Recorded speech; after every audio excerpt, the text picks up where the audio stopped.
Hello everyone. I thought I would do a little bit more of a fun demo with the ProPresenter API module in Companion 4 and ProPresenter. And today's demo will be a simple game scoreboard. And the idea behind this is being able to display, I guess, the score for two teams in a simple game and a bit of a timer that kind of counts down, a very short kind of game form. And it's all done, it's all controlled using a Stream Deck with BitFocus Companion. So this is the BitFocus Companion emulator. You can imagine it's kind of representing a Stream Deck that could be sitting on your desk, a piece of hardware with these 32 buttons, and it could be anywhere on the desk, and you can just reach down, press these buttons to control the game. And the idea behind this, it's very easy to update the score, start the game and update the scores and keep track as the scores are changing. So if I just hit start game, I've got some music playing in the background. I'll demo that in a minute. And then I've got essentially two teams. Team 1 here in the blue, Team 2 here in the green. Currently scores are 0 and 0, and that's represented on the Stream Deck. You don't even have to look at the screen if you're the operator. You can see the score is for Team 1 in the blue is 0, Team 2 in the green is 0. And you've got a plus to add and a minus to subtract. So if Team 1 scores a point, you hit that plus button and they get that point on the Stream Deck and on the screen. And similarly with Team 2. And you can just bang away on those plus buttons as quick as the teams are scoring, if you can keep up with that. And if a team kind of does a foul of some sort, you can actually minus, subtract the score a little bit, and maybe even pause the game for a moment, explain what that foul was, how they lost the points, restart the game, pick up where you left off, and continue that countdown to the end of the very short game, capturing the scores as you go along. And either the game finishes early or maybe you hit the end of that timer and then just press and hold reset to reset the game. So the entire game is driven by the Stream Deck. You can start it, track the scores, pause it, restart it, and reset to start a whole new game, all from the Stream Deck. And today's video is going to be a bit long because I'm going to show you how to build this from scratch using Companion 4 and the ProPresenter API module, and any recent version of ProPresenter that supports the ProPresenter API that the module can connect to, which is about 7.9 onwards, which is pretty ancient, so any recent version will do. So what I'll do, I'll drag this out of the road and we'll jump across to the Companion button editor where we've got all these buttons predefined, but we're going to build them from scratch. I think it might be a good way to explain how all this works. Probably the first thing I'll point out is how does Companion get these scores on the screen? And the way it does that is custom messages. So there are actions in the ProPresenter module, the ProPresenter API module, for displaying messages and sending tokens. And what we've got for each score is two messages, Team 1 score, Team 2 score, and they're specially formatted with templates so that Team 1 score is kind of a template with this button just down here on the left-hand side. This template's called Score Left, and it'll put the button on the left-hand side of the screen, make it look just how I'd like it to look. And similarly with Score on the right for Team 2. So if I was to highlight that message and just type in a value for the score, the single token called score, and maybe the score is 27, and I hit show, then the message will display on top of everything else, on top of that blank scoreboard, with the score token 27. So what the companion buttons have to do is basically trigger these messages with the updated score values so that they appear. The way that Companion manages the scores is with custom variables. And so let's start there. Companion has this idea of custom variables. Under variables, custom variables, you can define and create as many named custom variables as you want. I've created two that are called score1 and score2. If I search for score, they're already created, score1, score2. I can just delete those now. So I'm the same as you, the viewer, and let's just create it from scratch. So I'm going to create a score1, and I'm going to use capital S for score. If I remember rightly, that's what I had them there before. Capital S, score2. create those two custom variables, score1 and score2, and you can give it a current value and a startup value, and same for score2. Startup value means when you restart Companion, that'll be what the value is, and current value is just right now. Right, so if I now go back to my buttons, first thing I want to do is demonstrate, let's just put a label here for team 1. So this button does nothing more than tells me that things on this row are team 1, and I'll make that font a little smaller, and I'll make that background blue so it's kind of obvious that it's team 1. And then I'll have the team 1 buttons here. So the minus, the current score, and the plus. So let's put the current score here to create a button. And this time notice that button text supports variables. So I can put in here a variable. Now there's a special format for variables. You've got to type a dollar symbol and then an open parentheses and then the variable name. But you can also search. So I'm just going to type SCORE, score, and there it is, custom score 1. And there's its current value showing, remember the current value was 0, so that's it showing on the that button just by putting that dynamic variable into the button text. And I'll change its background to that team 1's blue. Next, let's put in that magic plus button whose text can be plus, and the action will be, there is an action, an internal variable action, and I'm going to search for variable. Internal, custom variable, set raw value, we don't want that. Set or create, we don't want that. Set with expression, that's precisely what we want. Internal, custom variable, set with expression. So we're going to set a custom variable to the value of an expression. And we get to pick which custom variable, and search, by the way. So I'll just type in score to search. And I'm going to set, this is team 1, so I'm going to set the custom variable score1. And I'm going to set it to the expression. And I can do that custom variable in there again. Remember, $, open parentheses, and the full name. I can search and find it. And once I find it, I can just click it and it'll type it for me. So I can put in score1. So I'm going to set custom variable score1 to itself plus 1. So the expression will be its current value plus 1. So we're going to set score1 to whatever its value is plus 1. And so at this point, if I test this button, it goes from 0 to 1, and I hit test again, it goes from 1 to 2, and so on. So clicking this button, I can hold down shift to test the button. Many times as I click it, it's just adding 1 to it. Let's make the background our team 1 blue. Now let's make the minus button. And I'm going to cheat a little bit because I'm going to use this same expression, but just with a minus. So I'm going to copy that button, this one over to here, where I want the minus, and just change its text to minus, and change that expression to a minus. Now I can test these. I'll hold down shift. I get that test mode with that red background. I can click the plus and click the minus. So this is how we can create a custom variable, display it on a number in its text, display it on a button, sorry, and we can also set up other buttons to set its value to an expression, a simple expression where we're adding 1 to it or subtracting 1 from it. So now we're incrementing and decrementing the score. We've got no controls over it, but no extra logic controls over it, so we can keep going subtracting even after we get to 0, by the way. Okay, now we'll repeat that for team 2. Now just bear in mind, we're not connected to ProPresenter yet. We are purely just we've got our custom variable created, and we are just adding 1 or subtracting 1 to it and displaying it on the button only. Nothing more yet. So let's do team 2. So I might just copy that down to there, change that text to team 2, set that to team 2's green color, that'll do, and repeat the same for all these buttons. It's probably a more efficient way to do this, but here I am setting it. I've got to change all those team score 2s to score 1s. So first of all, let's go to the display one and change that to score 2 for team 2. Let's go to the plus one and make sure that we're updating score. I'll search again.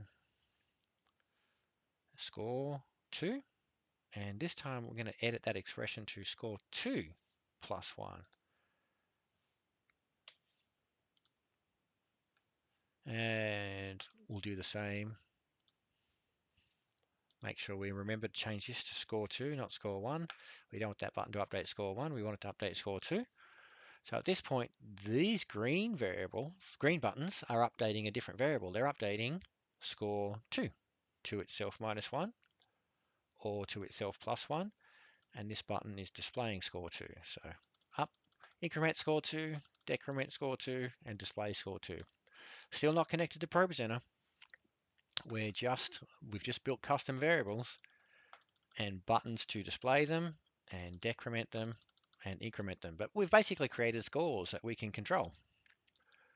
Great. The next thing we'll do is let's connect it to ProPresenter. So every time we change the score, we want that to display in ProPresenter. Now there's a couple of ways to do that.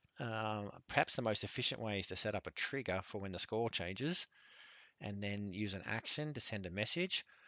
But ever so slightly easier way to understand, I think, is to probably add that message send to the plus button. So we increment it, then we send a message to ProPresenter to display it. And we'll have to add that same message to every single button, the minus, and then the same again for the plus and the minus on team 2. So let's do that. So after we've incremented the score, we're going to send a message to ProPresenter using, and I'm just going to search for, actually, I'll tell you what I'll do. I won't use recent actions. We'll do the open all actions, browse through my modules, ProPresenter API, and we are looking for the message operation. Perform an operation on the specified message. Add that to your button and pick a message. My message is called, okay, for team 1, my message is called team 1 score. That's this message here. And the operation we're going to do is show, and the token score will be, can you guess, the variable score 1. And remember, variables are $, open parentheses, and then just start searching by typing score, and there it is there, select it. So this will show the message, team 1 score, who has a single token called score, and we're going to pass in our variable value into score. So it's going to show it with our number, with our variable. Let's try that. Let's hold down shift for testing, plus, plus, plus. So as this number's changing, we're now sending that message to team 1 score, who has a single token called score, which we're passing in our variable, and it's displaying on the screen. We are getting there. Now we've just got to repeat this same show message for the decrement. And I'm just going to use searching for recent actions. Again, same message, same action, show, same message, team 1, because it's the blue team. And then $, open, parentheses, score 1. Now holding down shift and testing. Look at that. Now I can show scores going up and scores going down. Great. And repeat that for team 2. Only this time, pick the team 2 message and use the variable score 2. And let's do it for the decrement, the minus button. Message, team 2 score message, custom variable, percent, searching for score, score 2 for team 2. So show team 2 score using our custom variable for the score token, so it shows.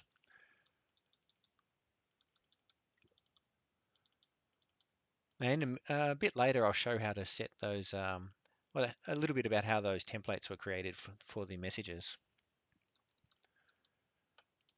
But before we do that, let's add some more elements. We were able to play some sounds, some nice sounds. Each time we press the plus and the minus, it was kind of a happy increment sound and a bit of a sad decrement sound. And those sounds, I just grabbed some free sounds online, did some searching. I bumped into this website. It could be one of a million. In this case, it was mixhit.co, free sound effects, and did a search for game. And there was a bunch of sounds in here. I liked this. I liked some of these. Probably, which one did I like? Yeah, I like that. I used that one. I downloaded that one. And I think Yep, downloaded that one. That sounds like a score going up, if I remember rightly. And then there was also a game music one. Where was that? I used that for the game music. And basically, in this first page, I found all the sounds that I wanted, right? I downloaded those just as audio files and put those into an audio playlist called Game Audio. And I ended up with these 5 items. That background game music one is this one here. By the way, I renamed some of those files. I just called it game instead of game music. And similarly, there was some other much shorter sound effects, which I use for the score going up. So I renamed the file to up. Can't remember which one it was, but pick the sound that you think sounds uppish. And one that kind of sounded downish to me, I renamed to down. So it kind of sounded up, down. And one for when you reset the game. And another one when you zero all the scores out, which I haven't got a button for that yet, but we can add that maybe. Most importantly, up, down, and reset, and the background music. Now, one thing I want to point out, notice the icon on the game is a little different than the other 4, up, down, reset, and 0. When you bring audio into ProPresenter, the default audio will come in as an audio item, and it'll have this kind of music notation icon. But you can right click it and set it to a sound effect type, and it'll change to this kind of waveform. And you actually want that for these other ones that you use for the up score, down score, and reset buttons. And let me explain how they work. If I change that back to an audio track, and maybe we'll just quickly change the up one to an audio track. If one audio track is playing, like the game background music, and I start another audio track, it actually stops the currently playing one and starts that one instead. So I've lost my background and I've played the up sound. But if I change that to a sound effect and I'm currently playing a normal audio, sound effects can play without interrupting an existing audio track. They kind of play on top of everything else without stopping it. So that's why all of those have been converted to sound effects. So when you click the up button to increment someone's score, you can play this sound. And when you click the down button to decrement someone's score, you can play this button. So let's make that happen. So the way we do that is when you hit plus, we need another action, another ProPresenter API action, for this time for audio. Not for the active audio list, not for the active playlist audio list, probably for a specific audio playlist. Specific audio playlist. There, with the ProPresenter actions, little aside, there's kind of groups. It's kind of, you can work on the active thing, and that's whatever is currently active. You can work on the focus thing. That's whatever you've kind of selected with your mouse, even if it's not active. And specific means I don't care what the person's looking at or what's currently active. I know what I want to click on. I know what I want to trigger. So specific's what we mostly want for most things, more commonly. So specific audio playlist operation. Perform an operation on a specifically identified audio playlist. Remember, our audio playlist is called Game Audio, and the items in it are called Game, Up, Down, Reset, and 0. Notice I was a bit lazy. The up and the down have a capital U and a D, and the rest is lowercase. That'll be important later. So let's add specific audio playlist operation. And there's a lot of operations you can do. There's a drop down. You can focus, trigger the next, trigger the previous, trigger the first, but trigger an audio item by its ID. Perfect. So the audio playlist ID, you can just put in the you can use various things. You can use UUID or index or name as per this tooltip. I'm going to use name because this audio playlist has a nice easy name. Game, capital G, audio, capital A. So game, audio. And the audio ID, again, can be index or UUID or name. I'm going to do name. And this is the plus. I'm going to play that nice happy up sound. That one that I chose for the score going up, and I called it capital UP. But let's try that. Oh, that's working. Great. and it looks a lot better when the scoreboard's on the background. And now let's repeat the same, and it's in my recently used list. So I'll now just go audio action, trigger audio item by its ID, capital game, audio, and the audio item for the down score is the audio that I renamed to down. So now you're kind of getting that live sound as a sound effect. And the nice thing about sound effects is if you click it fast enough, they can play on top of each other. It's fun. Repeating this. Actually, what I'll do is use the frequently used. Quickly trigger it by its ID. Game, capital.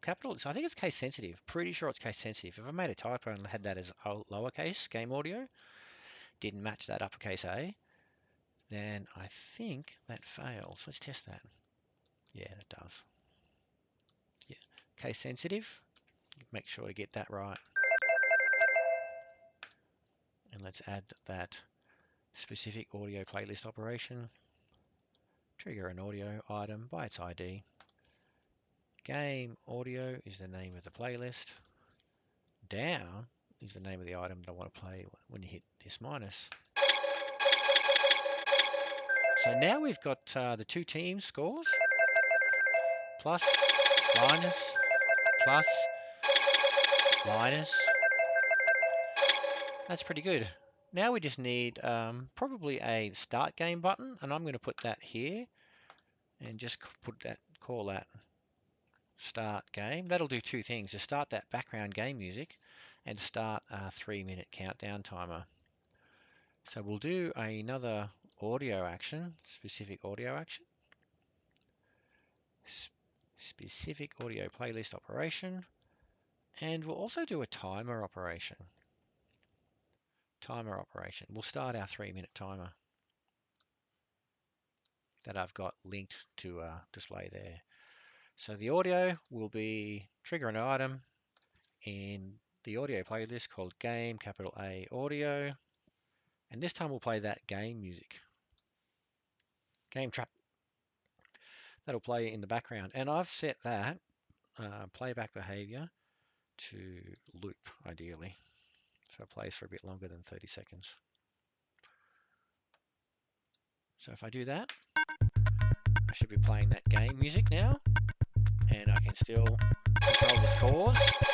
And those sound effects will play on top of the music. It's good fun. Let's just clear the audio momentarily. Start game should be green. I don't know why, maybe greenish. Now the other thing the start game button should do is start our timer, our game timer. So one of the timers I've got is for the game timer, is called game timer. So we'll go pick timer, game timer, and the operation will be, I could just do start, but that makes me, if someone changes that to 5 or 6 or something, maybe I always know the game has to be 3 minutes, right? So I might give a companion button control over that as well. So instead of just starting it, whatever its value may be, I might set it and change it to a countdown timer whose value is 3, does not allow overrun, and in addition to setting it, will also start it, because operations allow that in the Companion API. So now when I do that, it will set it to 3-minute timer and start it. So now we've got the music playing and our 3-minute timer for everybody's scores. We've still got our old scores on the board, right? We've got control over them. It's a bit of a pity if you want to go back to 0, you've got to kind of decrement all the way down. Nobody wants to do that. And there's also no stop or kind of stop the music kind of thing. So what we really want now is a reset button, reset game. Let's put that right here. And what will we do in the reset game? Set the scores to 0, stop the music, and stop the game timer.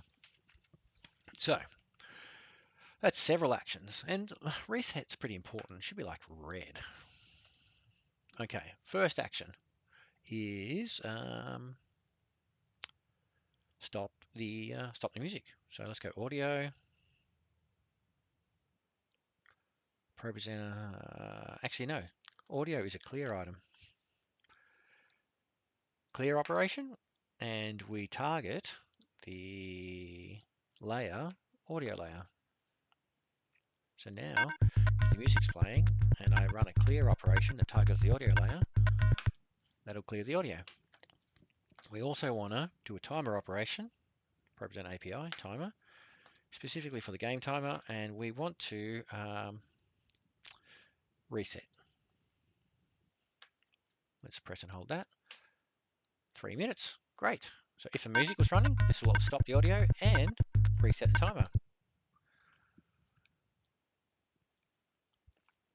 What else do we want to do? Oh, reset the scores. It's no use the scores keeping their old scores. When we reset, we want to go back to 0. So we will set an operation to set a variable. So search for a variable.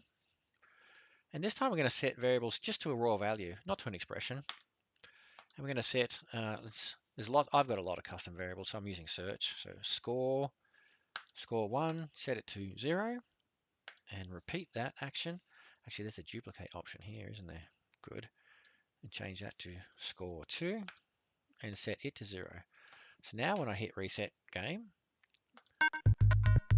it will stop the audio, clear the audio, reset the timer, and set both score 1 and score 2 to 0. Notice it doesn't send any message. So these will reset to 0, but the messages won't update, so they'll stay the same on the screen. We'll do that in a minute. But let's test that at least our scores reset to 0. Good. Timer's reset, sound is cleared, scores are now 0. We just got to send those messages after setting it to 0 to update the screen, because that's how we update the screen, by sending a message. So message, show team 1 score, and what do we want to show? Do you know the funny thing is I could put the actual variable in there for the score. I could also put in a 0, same, because I know I've just set it to 0, but either or. And I'll duplicate this action, and I'll just change that message to team 2 score, and change that variable to score 2. Now when I reset, as well as setting the scores to 0, and clearing the audio and stopping the timer, it will also send those 2 messages, so we display those 2 zeros. So let's start the, hold down shift, let's get some scores happening, and then hit reset. And hopefully we see the scores 0 and be sent to the screen, as well as clearing the audio and stopping the timer. Perfect. We're getting pretty close. That's the bare minimum. I did have a pause that was effectively just clearing the audio and stopping the timer, not resetting it. And then start would obviously start the game audio again.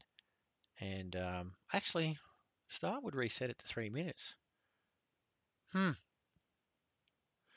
that's a bad idea. Maybe instead of setting, I should just start the timer. So that way I can stop and start it as much as I want. And in reset game, I should probably set the timer in there.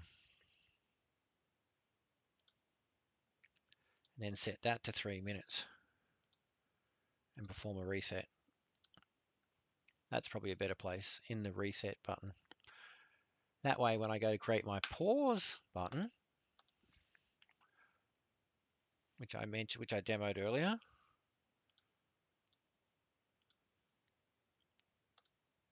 where basically the music stops and the timer stops. I think the demo I gave was somebody lost a point, and so they pause the game, the music stops, the timer stops, and you can kind of explain the rules and why you lost a point, and then hit the start to pick up where you left off. And that's why I changed that timer action from a reset simply to a start, and I moved that reset of the timer back to the reset. So when we reset the game is when we'll set the timer to 3 minutes and reset it. All right, so what does pause do? Clears the audio. So we do a clear action, which should be in my history, ProPresenter API clear, and we clear the audio layer, so that'll stop the music. And the game timer, the timer action for our game timer, we're just going to perform a stop, not a reset, just a stop. So that'll literally pause the timer. So here we go. Start the game. Timer's running. Few scores. Sounds are happening. Somebody loses a point. Time to pause. The audio stops, the timer stops, we can explain the game, and then this will just restart the music and the timer. So we're even pretty close to what I demoed at the start of the video. Nearly there.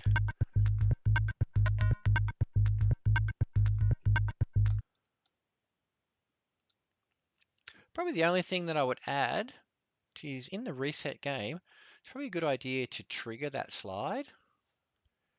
So if it's not already triggered, holding down, pressing the reset does that. And I keep saying holding down because I'm going to show you in a minute something else. So let's pretend that there was no game scoreboard being shown. You would want to show that slide when you hit reset, right?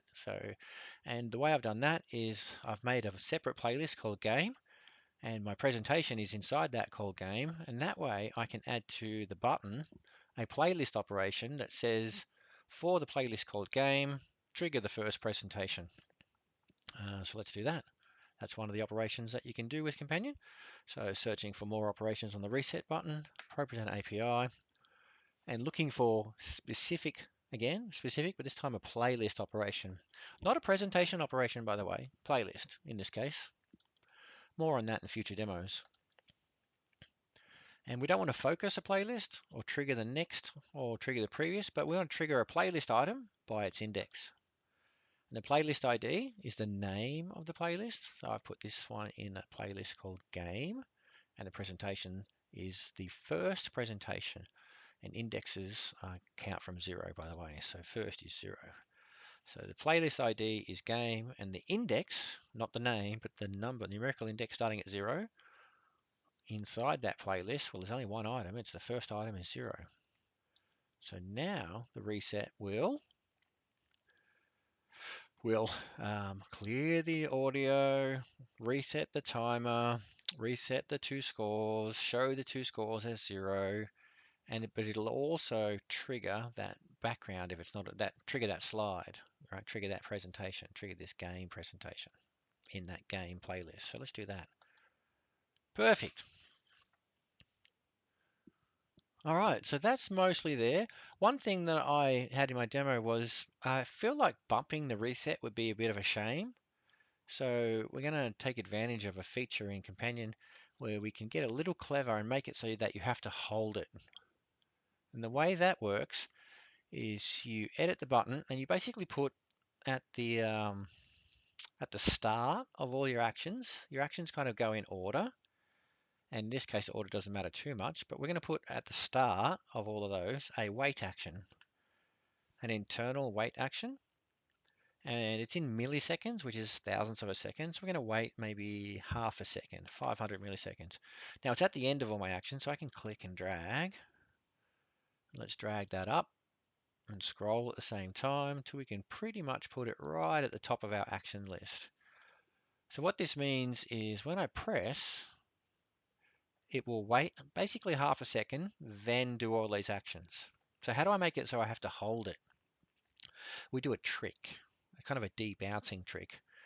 And we take advantage of the fact that Companion lets you create what's called release actions. So actions that will fire when you lift your finger off the button. And what will fire, and this is a bit clever, but we're going to fire an abort button runs action. Abort button runs. And pretty much this button except this run is fine. Okay, so what have we got? What have we done? We've basically we've got a bunch of actions we want to run when we press, and these actions will reset the game. But they don't kick off for about half a second because this wait action is happening for half a second. If during that half a second we lift our finger off the button during that half a second, we haven't run these actions yet, the release action will run instantly. And what will it do? It will abort all the other actions that were going to run after that wait. But if I hold my finger and hold it down and don't let it up, so I don't run this abort action, I don't run these release actions, and for longer than half a second, these will all get a chance to run. After half a second, and I'm still holding my finger down, these will all run, and the game will be reset, and then they'll finish. And when I release, I'll be aborting nothing. Everything will be finished. So that's how you kind of achieve a press to hold to do your actions. And in this case, hold for half a second. So if I start the game, add some scores. Now if I just tap that button, nothing happens. So I didn't hold my finger on the button for longer than half a second. And as I lifted it, all these actions were about to run, but I lifted my finger off the button, and this abort action cancelled them all. Until I hold my finger on that button for longer than half a second, then these will run. Then, if I let my finger off after that, there's nothing to abort. They've already run. So press and hold, and it works. And I kind of like that. Kind of feels like you can't bump it and ruin the game. So that's pretty much it. Now you can reset the game. Actually, let's add, reset should make a sound when it does it, shouldn't it? Let's add an action. I think I had a sound in there, didn't I? In my demo. So let's add that audio action. ProPresenter API. Trigger an audio item. Game audio. Which one did I play when the game starts? Was it reset? Yeah, cool. I called it reset. I'm glad I called it reset. It makes renaming those audio files makes it easy to remember which one I was playing, because I just picked random ones from that website. They had all sorts of names that didn't make sense. So I renamed them so I knew which one I wanted to play when I was pressing the up button, the down button, and the reset. So now when we start the game, we've got our scores. Let me just move that out of the road so you can see that happening while I'm testing.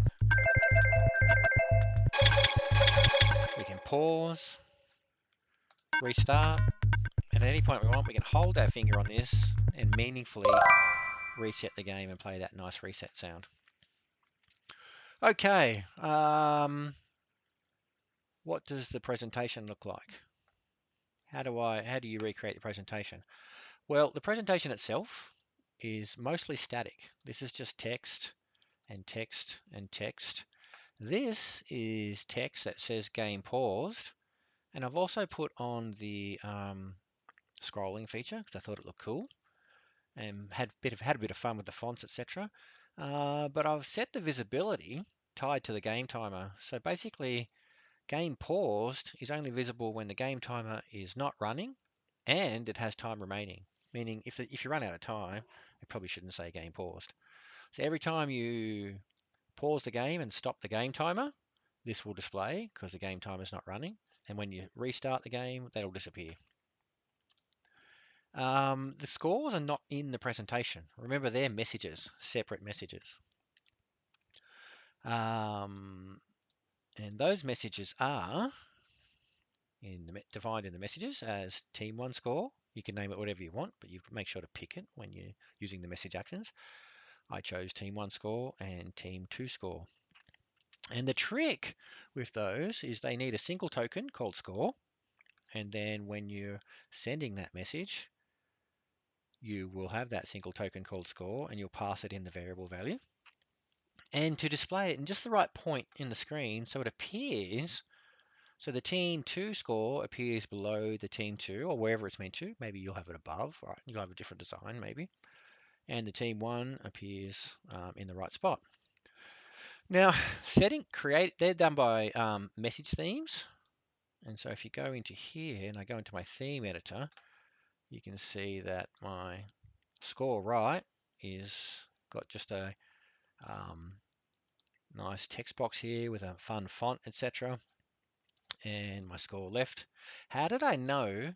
Probably the first question is, how did I know where to put this box and how big to make it? And the way I did that is I basically, in the editor itself, built those scores, built them just so I could figure out what they would look like, just with the text box. So if I want a team 1 score, it should probably be kind of here, roughly. And maybe it would have some sort of font that I like. I don't know what I picked, but maybe I picked Impact. I don't know. Who knows what I picked? You'll pick a much better font than me. Pick a good size. 250 is way too big. Let's go for 150. You'll pick a size. Give yourself a bit of dummy text just to see what it looks like. Great. And then give it some shape fill. And I mean, pick anything that you want. I'm going to go that team 1 score.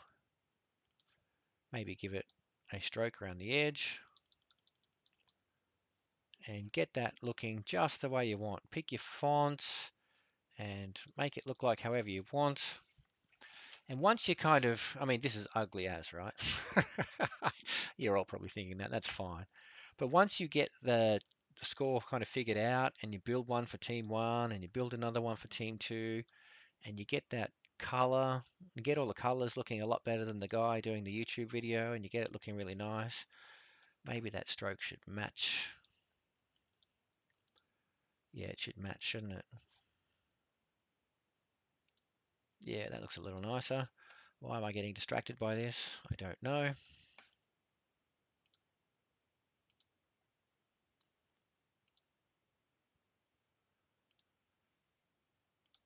Once you get those kind of looking just how you want, much prettier than what I've quickly demoed now, what you can do is name them, maybe.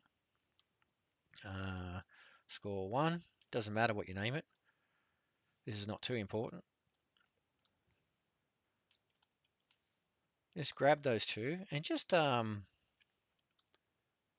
then once you've selected both of them, cut them,